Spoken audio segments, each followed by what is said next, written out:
নমস্কার বন্ধুরা, শুভ সকাল। কেমন আছে সবাই? আশা করছি সবাই ভালো আছে, সুস্থ আছে, আর আমরাও মোটামুটি ভালোই আছি।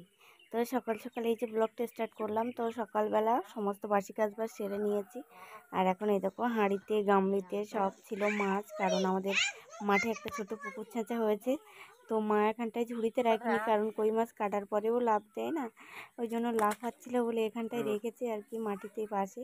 আর এখন কাটছে শোল মাছ, আর এখনও কিছু মানে কই মাছ রয়েছে, এই যে দেখো হাঁড়িটায়। আর গামলিগুলো বিক্রি করেছে। আর এই সাইডে দেখো ঠাম্মাই বসে আছে, আর আমি সবজি কাটছিলাম, মা মাছ কাটছে বলে মার কাছে গেছে ভিডিও বানাবো বলে। তো এই যে এখন শোল মাছটা কাটা হবে, তো লাভ দিচ্ছে। তো মাছটা লাফাচ্ছিল বলে মা একটা ধরে মানে এক বাড়ি দিয়েছে, আর মানে হাফ মরা হয়ে গেছে আপাতত। না মারা গেলে তো মানে কাটতে পারবে না আর কি, ও যতটাই মানে লাফালাফি করবে হাত কাটবে আর কি, ওই জন্য। তো এই যে শোল মাছটা মোটামুটি বড় ছিল, তো আরও দুটো ছিল, সে দুটো বিক্রি করে দিয়েছে, কারণ বাড়িতে সেরকম শোল মাছ কেউই খায় না। আলু ঝোল আর সোনা তো ঠাম্মাও খেতে চায় না সেরকম আর কি, তো জোর করে আর কি খাওয়ানো হয়, কারণ অন্য মাছগুলো প্রচুর কাঁটা, কই মাছ তারপরে পোনা মাছ এগুলো তো কাঁটা হয়, তো ওই জন্য বলা হয় যে শোল মাছটা কম কাঁটা আছে, ওই জন্য 2-1 পিস খায় আর কি। কিন্তু খাওয়া মানে ভালোবাসে বলতে সোনার দাদাই, এই দুজনেই ভালোবাসে। তো দেখো তারপর এসেছিলাম এখানে জল ধরতে, জল পড়ছে কলে, তো এখানটা এসেছিলাম জল ধরতে। আর এখানে ছোট্ট রান্নার জায়গাটা ভেঙে দিয়েছে দেখো, দিয়ে এই মাটিটা কেটে নতুন একটা রান্নাঘর বানানো হয়েছে, সেখানটায় দিয়েছি। আর ঠাম্মাও এখন একটু সুস্থ হয়ে গেছে, হেঁটে রাস্তা পর্যন্ত যায়, সেখান থেকে বাড়ি আসে। আর এখন দেখো উঠে এই যে বসে আছে সকালবেলা, আর সোনাই যে বড় মার সঙ্গে খেলা করছে, ও এইমাত্র স্কুল থেকে আসলো। তো বন্ধুরা এই যে দেখো কই মাছগুলো মানে একটা আলাদা তরকারি করব, আর শোল মাছটা একটা আলাদা তরকারি করব। তো দেখা যাক কী কী রান্না হয়। শোল মাছ আর কই মাছের ঝোল হবে আজকে। তো কী কী সবজি এখন ঠিকঠাক বলা যাচ্ছে না, এখনও সিদ্ধান্ত হয়ে ওঠেনি। তো কই মাছ কিছুটা শুক্তো দেবো, ওই জন্য আমি কাঁচকলা, আলু, সজনে ডাঁটা, কাঁচা টমেটো, তারপরে উচ্ছে সব কিছু কেটে নিয়েছি। আর এখন এই যে মা এই মাছগুলো কেটে দিচ্ছে। তো আপাতত শুক্তো তরকারিটা হয়েছে, আর দুটো তরকারি কি কি হয় দেখা যাক। তো বন্ধুরা এই যে দেখো আমার বাইরে রান্নার জায়গাটা এই যে খুব সুন্দর হয়েছে। তো ঝমঝম করে বৃষ্টিও পড়ছে, আর আজকে ঠিক করে আমাদের কাঠ কাটতে যেতে হবে, মানে আমাদের রান্নাঘরটা ভেঙে দেওয়া হবে, রান্নাঘরের যে অ্যালবেস্টার দেওয়া হবে, যে কাঠ, সে কাঠ কেনা হয়েছে, তো সেখানটায় আর কি। তো দেখো বলতে বলতে ফাইনালি আমি যাইনি, তোমাদের দাদা ভাই, বাপি, আর আমাদের একটা মামা গেছিলো গাড়ি নিয়ে আর কি। তো সবাই এখানটায় গেছে কাঠ কাটাতে, আর এখানটায় এই দাদা ভাই আর দাদা ভাইয়ের মানে ওয়াইফ দুজনেই কাঠ কাটায় আর কি। তো গ্রামের মেয়েরা জানো তো, সবসময় বলি যে জুতো সেলাই থেকে চণ্ডীপাঠ সবই করতে হয়, তো সেরকমই আর কি। তো এই দিদিভাইটা কাঠ কাটায় মানে করাত মিলে আর কি। তো এখানটায় দেখো এই যে নারকেল গাছ কিনেছে আমাদের, তারপরে মানে ইউক্যালিপটাস আর কি গাছ কিনেছে। তো 2 রকমের গাছ নিয়ে গেছে। তো আগে একটা গাছ কাটানো হয়ে গেছে, আর এখন কাটাচ্ছে নারকেল গাছ। তো মেয়েরা সবই পারে বন্ধুরা, এখনকার সময় মেয়েরা আর কেউই পিছিয়ে নেই। তো নিজেদের করাত কল ওই জন্য নিজেরাই শিখেছে কাটানো, যেহেতু তার স্বামী কাজ করে, তো সেজন্য একটা মানুষ নিলে তো তাকেও কিছু দিতে হবে না পারিশ্রমিক, তো ওই জন্য সেটা না দিয়ে ওনারা নিজেরাই করেন বেশ মিলে। তো সেরকম দেখো আমাদের আজকে কাঠ কাটানো হচ্ছে। তো তোমাদের দাদাভাই গেছিলো, তো এটাও তোমাদের সঙ্গে শেয়ার করবো বলে যে গ্রামের মেয়েরা দেখো কত কিছু করতে হয় আর কি, সমস্ত কাজের মানে অভ্যাস রাখতে হয় আর কি, কোথায় কোন কাজ করতে হবে কি না কোনো ঠিক নেই। তো বাপের বাড়িতে অনেকে অনেক কাজ না করলেও শ্বশুর বাড়িতে এসে করতে হয় না, সেরকমই আর কি। তো এখানে দেখো দিদিভাইটা কাঠ কাটাচ্ছে, মানে একটা নতুন কিছু আর কি, সব কাজ তো করছে মেয়েরা, কিন্তু এই যে করাত মিলে কাঠ কাটাচ্ছে। তো প্রচুর কষ্ট, এত বড় বড় গাছ, বিভিন্ন রকমের তো গাছ মানে কাটানো হয়, বাবলা গাছ, শিরীষ গাছ, নারকেল গাছ, তাল গাছ, সব রকমই। তো প্রচুর কষ্ট, বড় বড় গুঁড়ি যখন নিয়ে যায় আর কি, একটা ছেলেদের পক্ষে সম্ভব হয় একটু মানে বেশি কষ্টের কাজ বা ভারী ধরনের কাজ, কিন্তু একটা মেয়ের পক্ষে তো সম্ভব হয় না না। তো প্রচুর কষ্ট করেন ওনারা। তো দেখো এই ভ্যানে আমাদের কাঠ নিয়ে যাওয়া হবে। আর পাশেও একটা কট রয়েছে, এটা করাত কল বা কাঠ মিল যাই বলো, আমাদের গ্রামের দিকে সবাই বলে করাত কল। তো ভ্যান নিয়ে ওই মামাটার ভ্যানেই নিয়ে গেছে আর কি। তো এখান থেকে কাঠ নিয়ে নিয়ে এই যে ভ্যানে নিয়ে রাখছে। আর দিদিভাইদের এখানেই বাড়ি, এখানটাই করাত মিল। তো বাড়ির পাশেই করাত মিল, এখান থেকে ওই দেখো ঘর ওই, আর ঘরের পাশেই করাত মিল। তো সকাল থেকে সারা দিনেই কাঠ কাটায়, রাতটুকু বাদ দিয়ে প্রচুর কষ্ট করে দিদিভাইও এই দাদাভাইটার সঙ্গে। তো কিছু করার নেই, নিজেদের সংসার নিজেদেরই করতে হবে। আর যেহেতু মানে জানে আর কি, সেজন্য তো সবারই মনে হবে যে যে না, যে পয়সাটা অন্যকে দেবো সেটা নিজেদেরই থাকবে আর কি। ওই জন্য দুজনে মিলেই মানে এই কাজটা করে আর কি, করাত মিলে।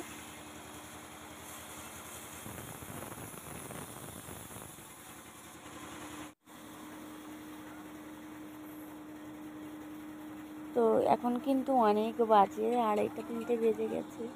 আমাদের দাদাভাই, বাপি আর ওর মামা তিনজনায় চান ভাত কিছু করেনি, সঙ্গেই দিদিভাই আর দাদাভাইও। তো সকাল থেকে সবাই অন্য অন্য গাছ কাটছিল, আমাদের গেছে একদম সকালে সকালে, আর 9টা 9:30টার মধ্যে চলে গেছিলো। তো আরও অনেকে ছিল, তাদের মানে গাছ কাটছিল। তো ওই জন্য আর এসব গাছগুলোর মানে একটু শক্ত, তো এসব গাছগুলো মানে অন্য মানে করাত বা এগুলো মানে লাগাতে হয় আর কি, সেজন্য করাত পাল্টাতে হয় আর কি। কারণ এই গাছগুলো প্রচুর শক্ত গাছ, ওই জন্য একটা করাতে যেগুলো কাটার মতো সেগুলো কেটে নিয়েছে, তারপর আর একটা করাত পাল্টে তারপর আমাদের এই গাছটা কাটাচ্ছে। তো গাছ কাটালে যেরকম জ্বালানিও পাওয়া যায়, সেরকম দেখো প্রচুর গুঁড়ো, কাঠের গুঁড়ো। তো এই কাঠের গুঁড়ো কিন্তু আমাদের এখানে গ্রামে অনুষ্ঠান বাড়িতে কিন্তু রান্না বান্না হয়, গুঁড়োর জালে রান্না হয় আর কি, গুঁড়োর জ্বালানিতে। তো এগুলো আর কি ওনারা রাখেন গুঁড়োটা, কারণ ওনারা বিক্রি করেন এই গুঁড়োগুলো। আমার গাছের কতটা গুঁড়ো বেরোচ্ছে কি না বেরোচ্ছে সেটা থেকেও বলতে পারবে না। তো দেখো ওনারা এখানটায় মোবিল দিয়ে দিচ্ছে হয়তো, কারণ গাছটা ঘোরাতে ফেরাতে সুবিধা হবে ওই জন্য। বড় বড় গুঁড়ি দেখো, এত বড় বড় গাছ কি মেয়েদের পক্ষে সম্ভব, তবুও করছে সবাই, সবার সংসার, স্বামী সন্তান সব কিছু মানে সংসারের তাগিদে, নিজেদের বেঁচে থাকার তাগিদে, উপার্জনের তাগিদে আর কি সব কিছু করতে হয়। এত বড় বড় গুঁড়ি ছেলেদের পক্ষে তো হিমশিম খেয়ে যায়, আর সেখানে একটা মেয়ে মানুষ হয়ে করছে। তো সবসময় আর কি কাটান আর কি ওনারা দুজন, সকাল থেকে সারাদিন প্রচুর কঠোর পরিশ্রম করেন। আর এই কাজগুলো তো ভারী কাজ, বুঝতেই পারছে। তো প্রচুর পরিশ্রম করেন ওনারা। তো যাই কিছু করছে, যাই কিছু মানে উপার্জন করছে, সবাই সংসারের তাগিদেই করেন, স্বামী সন্তান সব কিছু, তাদের খাওয়ানো, লেখাপড়া করানো সব কিছু আর কি। তো সব কিছু করতে হয় গ্রামের মেয়েদের, বউদের আর কি, না পারলেও অনেক কাজ করতে হয়। মাঠের কাজেও সেরকম কষ্ট। তারপরে এই যে দেখো গাছটা দিদিভাইটা একা ধরতে পারবে না বলে বাপি আর মামা দুজনেই ধরেছিল আর কি। তো দুটো ভাগ করে নিয়েছে, কারণ গাছটা একটা ভাগ থাকলে তুলতে ফেলতে একটু অসুবিধা হবে, কষ্টও হবে, ওই জন্য।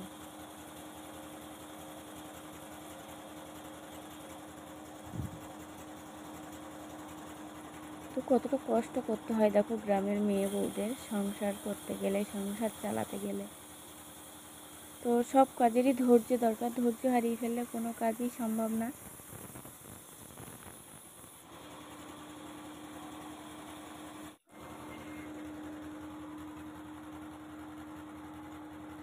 তো এই গাছগুলো কিনেছে আমাদের কিন্তু বাড়ির গাছ না, একটা মামার কাছ থেকে কিনেছে এই গাছগুলো কিনে তারপরে কাটাতে নিয়ে গেছে কাঠ মিলে। তো গাছগুলো আমাদের মানে লাগবে আর কি, কারণ রান্নাঘরের অবস্থা খুবই খারাপ ছিল, তোমরা দেখে তো বুঝতে পারতে। আর সারা বছরই জল পড়েছে রান্নাঘরটায়। তো ওই জন্য বাবি বললো যে না আর রান্নাঘরটা রাখা যাবে না, অনেক বছর হয়ে গেল, আয়লার আগের থেকেই বাঁধা আর কি ঘরটা। ওই জন্য কাঠগুলো কিনেছে আর কিনে কাটিয়ে নিয়ে দেখো বাড়িও চলে এসেছে। তো এখন বাজে 4টে মতো বাজে। তো তিনজনে সবে সবে আসলো, তোমাদের দাদাভাই, বাড়ি নিয়ে এসছে, মামা, তিনজনে আসলো। আর আমার মামামকে আমি একটা জামা বানিয়ে দিয়েছি, তো সে দেখো পরে আছে, বনু সেজেছে। আর ওর ঠাম্মি ওখানটায় নিয়ে বসেছে, কারণ কাঠগুলো প্রচুর ভারী ভারী, যেহেতু নারকেল কাঠের চটা, তারপরে রো বলে সবাই, আমি ঠিক জানি না আর কি। তো এগুলো সবই লাগবে আর কি, যেহেতু অ্যালবেস্টারের চাল হবে আর কি। আর মানে ইট গেঁথেই করবো আর কি ঘরটা আপাতত। বাপি বলে যে এরপরে আর খড়ের ছাউনি আর কে ছাইবে, বয়স হয়ে যাচ্ছে। আর তোমাদের দাদাভাইও সেরকম খড়ের ছাউনিতে পারে, তবে বাপির মতো সেরকম পারে না, বলে বয়স হয়ে যাচ্ছে আর এত উঁচু চালে আর কে উঠবে। তো এখন একটু এখন যেরকম পাচ্ছি সেরকম একটা বানিয়ে দিই, ওই জন্য বানাবে আর কি অ্যালবেস্টার দিয়ে। আর একটু ইট গেঁথেই বানিয়ে নেবো একবারে, ইচ্ছা আছে, দেখা যাক কতটা কি হয়। তো আপাতত কাঠটা কাটিয়ে নিয়ে এসছে। আর এখনও তো বালি, সিমেন্ট, স্টোন এসবগুলো আনেনি, ওগুলো হয়তো পরপরই আনবে। আগে কাঠটা নিয়ে এসেছে, কারণ এসব জিনিসপত্রগুলো আগে জোগাড় করে না রেখে কাজে লাগলে তারপর এটা আনতে ওটা নেই, ওটা আনতে ওটা নেই, এটা করে মানে দেরি হয় বেশি। আর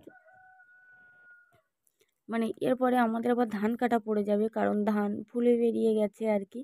তো ধান কাটা পড়ে গেলে তো আর ঘরের দিকে কেউই ফিরে দেখবে না, কারণ এত কষ্ট করে ধান লাগিয়েছে, সবাই চাইবে যে ধানগুলো আগে তুলে ঘরে নিয়ে আসি, তারপর ঘরের কথা পরে ভাবো। আর ঝড় বর্ষার দিন তো চৈত্র, বৈশাখ, জ্যৈষ্ঠ মাস, বাইরে রান্না সবসময় কি করতে পারবো। তো ওই জন্য একটু তোড়জোড় হচ্ছে কাজের খুব। তো দেখা যাক কতটা কি হয়। তো এই যে দেখো মামাটা কাঠগুলো দিয়ে চলে গেছে, আর এখন এই পাশে রেখেছিল, তাড়াতাড়ি করেছে বাপি আমি দুজনে মিলে এখন মানে ঠিকঠাক করে নিচ্ছি। তো বন্ধুরা, তোমাদের কেমন লাগলো দেখো, গ্রামের মেয়ে বউরা সবই করতে হয়, জুতো সেলাই থেকে চণ্ডীপাঠ। তো কাঠ মিলে কাঠও কাটাচ্ছে, সব কিছুই তোমাদের শেয়ার করলাম। আর নতুন রান্নাঘর হবে, আমারও খুবই আনন্দ, কারণ মেয়েদেরই আনন্দ রান্নাঘরের বিষয়, কারণ রান্না করতে হবে মেয়েদেরই।